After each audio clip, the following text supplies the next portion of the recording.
Ano, let's go na naman tayo. Okay, post-workout meal. Bale, legs at saka chest ako kanina, kaya kailangan na natin kumain. Tapos na eh. Para mamayang hapon, maglakad-lakad na lang ako. Pagka maganda panahon, papuntang Luneta tayo. Ang carbs ko ngayon, ito na lang muna. Isang kamote. Hindi ko alam kung ilang grams to, basta isang buto, kaso lang nasunog. Ito naman yung tilapia ko. 1 kilo at kalahati ito, bali 4 na piraso. Yung dalawa mamaya na naman yun sa hapon. Pagkatapos maglakad-lakad, yun naman yung pang post-workout ko rin ulit bago matulog. Okay, paano kayo kain? Noong nakaraan kasi isang tilapia or 2 tilapia lang yung, tapos isa sa hapon ngayon ginawa ko ng 4. Tinaasan ko ng kaunti yung source ko sa protina. Ito lang naman, isda lang naman talaga yung pinanggalingan ng protina ko eh. Ito, may kaunting protina din. Ngayon kasi magaganda yung tilapia, kaya nagtitilapia ako. Matataba siya. Tapos medyo mura din kasi pati tilapia. Kasi 140 lang yung kilo nito eh. Ang bangus kasi 180.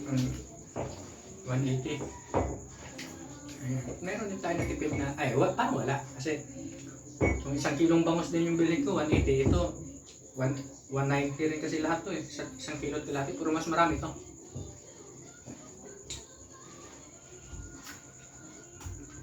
At ang bangus naman, mag 1 kilo tilapia yung bangus ako. Malaki-laki na yun. Mag 200 plus na.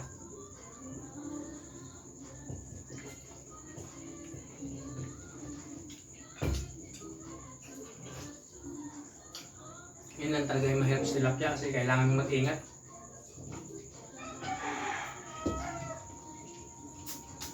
Matalas yung ano nito, tinik.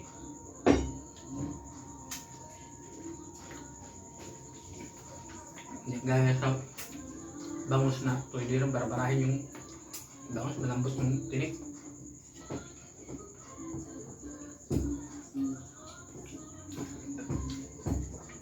Nung una may gulay-gulay pa, ngayon try kong tanggalin pati gulay kasi mayroong fiber ng itong kamote. Tapos nag-oatmeal din ako sa pag nasa duty, may fiber din.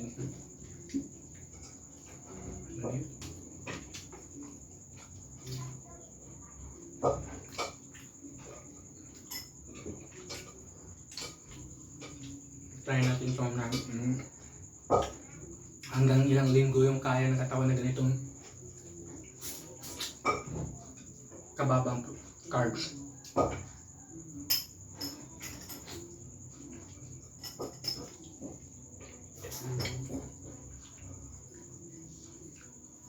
Pag off duty lang naman yung sobrang baba yung carbs ko.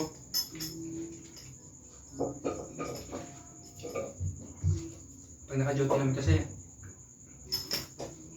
ay pala 4 na piraso itong ganitong kamote. Ang 3 kinain ko dun sa duty.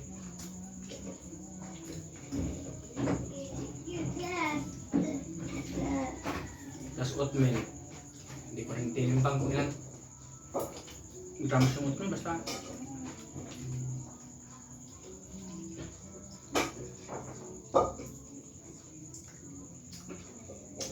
inano ko lang yun, sinandok ko lang ng sinandok. Nung sa tingin ko na komportable na ako, magiging yun na yun.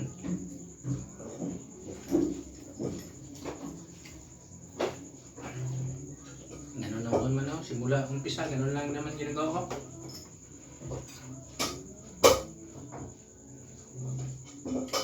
Pag medyo gutom, damihan kaunti kinain. Pagka hindi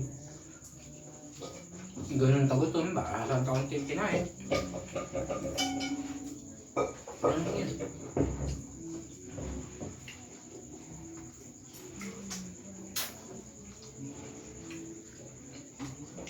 Para sa iba, hindi talaga to pasok sa standard. Pero dito ako komportable. Hindi ko naman pwede gayahin yung style nila. Kasi hindi kami parehas na budget. Hindi kami parehas na mga gustong kainin. Ano yun? Hindi kami parehas ng physical activities. Hindi kami parehas ng genetics, metabolism. Basta lahat na.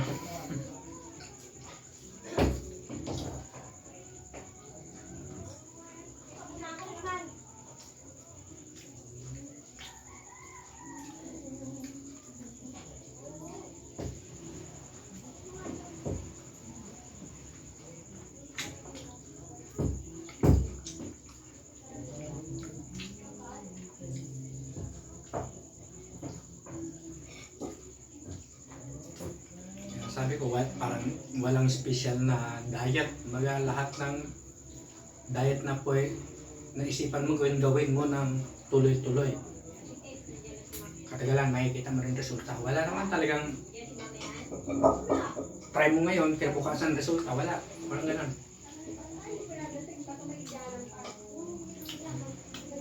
Kasi yung katawan natin, marunong yan. May mga katawan na mabagal maka-adjust, mabagal maka-adapt, mabagal mag-response.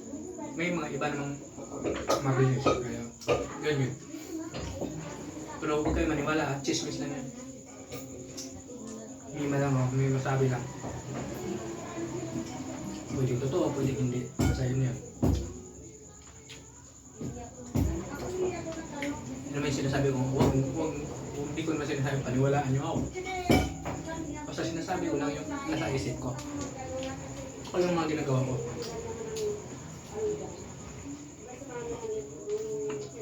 Ano naman yun?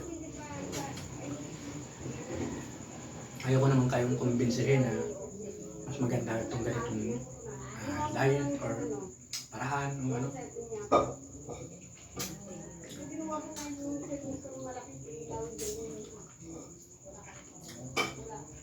Kasi gano'n na, naniniwala ko kahit anong paraan pa yung gawin mo, basta consistent mo siyang gawin, magka-resulta at makaresulta talaga yan.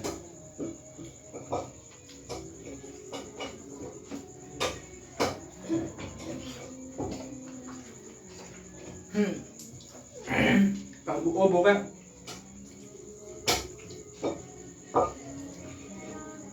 magkakalat yan naman dyan, mapalot ang talaga.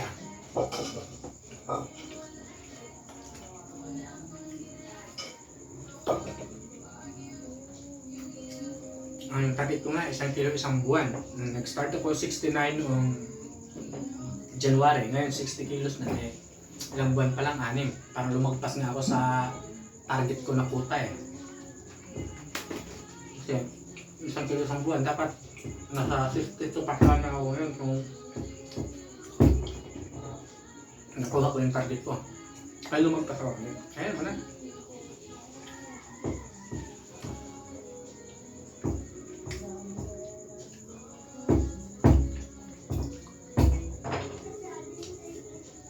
May mga ano pa, maraming cheat meal pa yun ito. No, cheat meal, cheat day ata. Kasi buong araw eh. Nung ako na papunta ng opisina, yun, naikwento ko na, hindi ko na ulitin.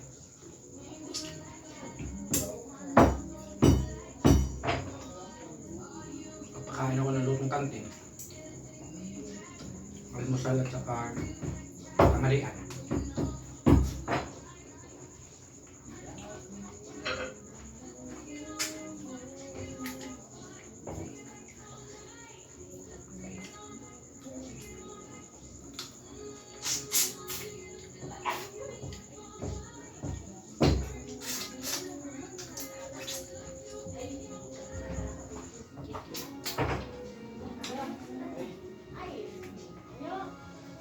Saka sa ngayon pala, hindi pa ako nagtanggal ng sodium.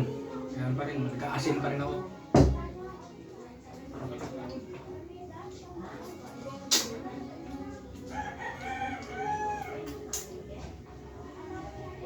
May mga napanood ako mga video na nagsasabing hindi kailangan tanggalin ng sodium eh.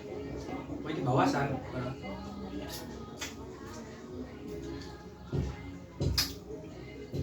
Tanggal. Hindi daw talaga. Try natin.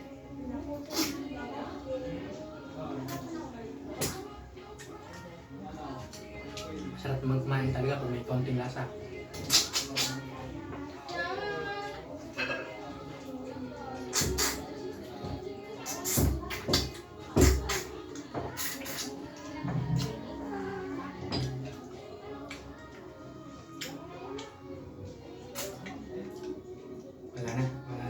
Wala nang mahita.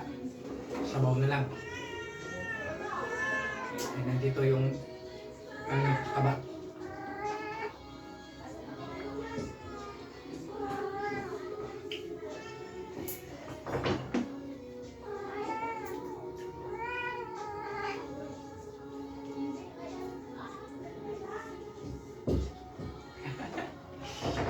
So, ganun si Kulokoy. Let's go!